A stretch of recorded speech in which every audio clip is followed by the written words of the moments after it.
YouTube, how the heck you doing? This is Corey here with Watcher From. So, this is going to be Anora's guide. So, Anora is one of those really interesting units, and the fact that she is actually a limited hero. So, we got her a couple of months back. Honestly, it might have been a year ago at this point, where we got Anora. So, Anora is absolutely strong. She's one of those units that goes ahead and provides a lot of burst damage, and she actually has one of those weird builds that people typically don't really think about just because you think mage and you think soulbound arcana.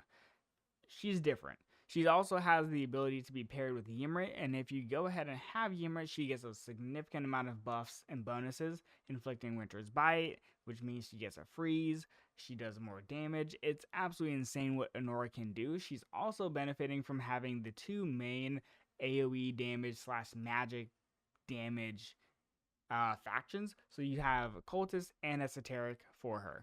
So let's just go through her skills, then her awakenings, then the artifacts you use, and then also the gear. So first, we're going through her actual skills. So her talent is when deployed, she summons Labor. Labor is like a little dragon that she kind of spawns up. The hero and Labor permanently gain Sanctity, which means that she's immune to most buffs and debuffs. She doesn't get invigoration, not invigoration, she doesn't get inspiration buffs. So Dolores, Constance, Beelzebub, they don't work with her.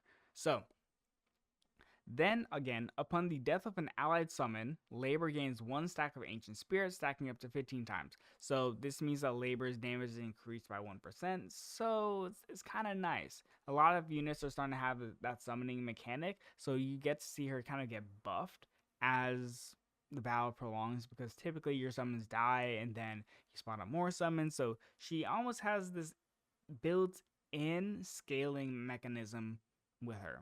So her first attack is just her normal attack. It deals 100% AoE magic damage up to 5 enemies. Pretty good. Like, pretty good overall. Very good range. Then the next thing is her Calamity's Whisper. So Calamity's Whisper is her passive. When attacking, Labor has a 20% chance to generate Noxious Breath, and when the ultimate is triggered, generates Noxious Breath immediately. So Noxious Breath is going to go ahead and deal 20% magic damage up to 8 enemies in range. Airborne units take half the damage instead, which is balanced. If she did full damage to airborne units, it would be insane. They would just instantly get knocked out. It would be crazy. So she has a damage over time skill, basically. Then her other skill, which is Agitation. So when she's on the battlefield, it increases the attack of Labor by 15% and grants damage increase to other allied summons. So, two things. She has a buff in terms of how much Labor is going to do. And then also, as the battle prolongs, with allied summons being present on the field, she also scales. So think Wukong. Wukong has summons. That's one way to go ahead and kind of ramp her up. Now, her ultimate. When activated, Labor immediately deals 360% AoE magic damage up to 10 enemies in range, and during the ultimate, increases Labor's damage by 150% and extends attack range, lasting for 20 seconds. Her ultimate is devastating.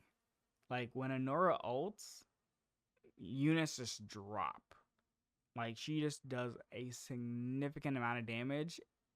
They just drop. And she's also very dangerous in her ult. Now, a couple of things.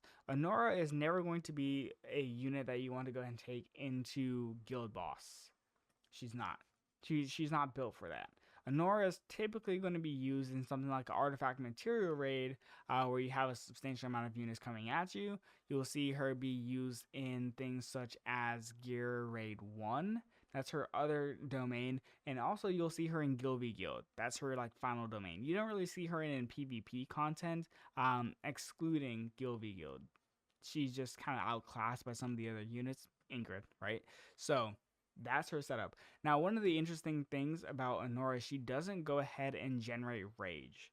She doesn't get inspiration, so she doesn't get inspiration. If you go ahead and drop a Laurel and then you remove Laurel, usually units go ahead and get rage. She doesn't, so you can't and shouldn't focus on trying to build her with rage. So let's just go in. Super brief interruption. So currently SmileOne is offering a deal for anybody that goes ahead and clicks the link in the description of this video. So what they're offering is, if you go ahead and get W Gold from SmileOne, you will get specified rewards. So you're getting additional auto battles, stamina, in some cases additional summoning. You also have the ability to get extra W gold based off of your purchase. Now you don't have to buy anything if you don't want to. This is just for those if they want to go ahead and get some additional summons to go ahead and pull for Elwyn or pull for any of the units that are going to be on raid up or just in general for the next couple of 2 weeks. I believe it's from March 7th to March 17th is where this deal is valid. Anyways, if you want to go ahead and do that, link is in the description.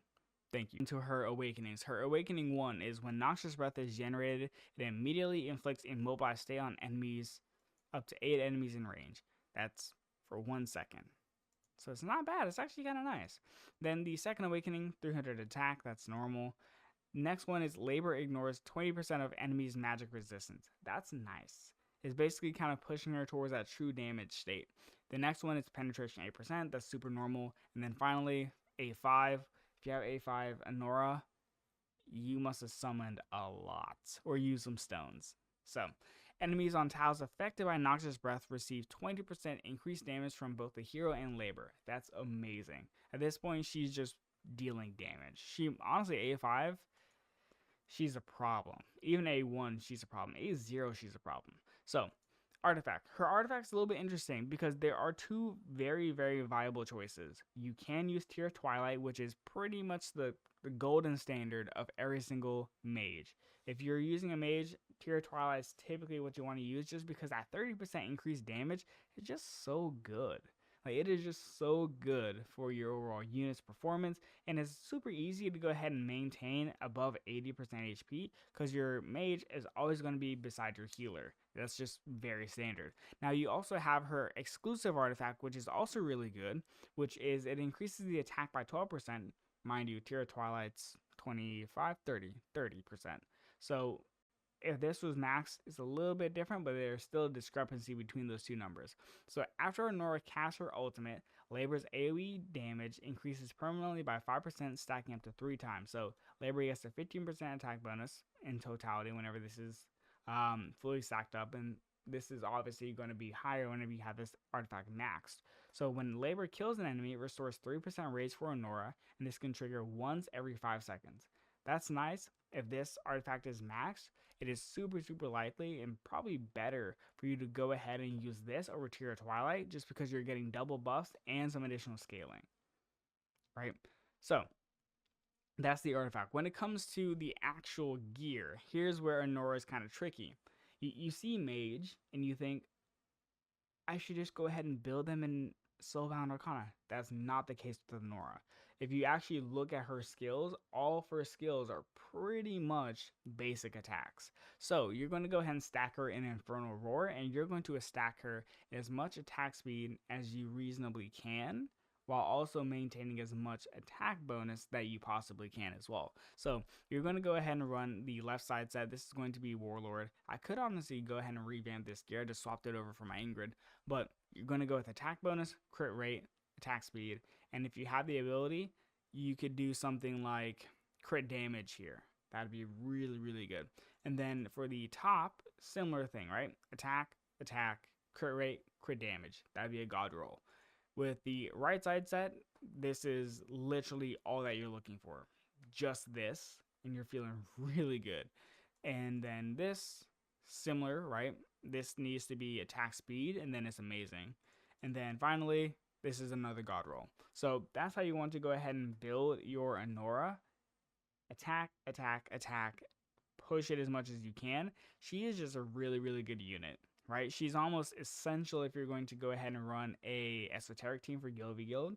And she's very helpful to kind of push your account in the right direction if you go ahead and build it right. I know it sounds like you want to go ahead and put her in Soulbound Arcana. Use Infernal Roar, and you'll have a lot more success. Anyways, see ya.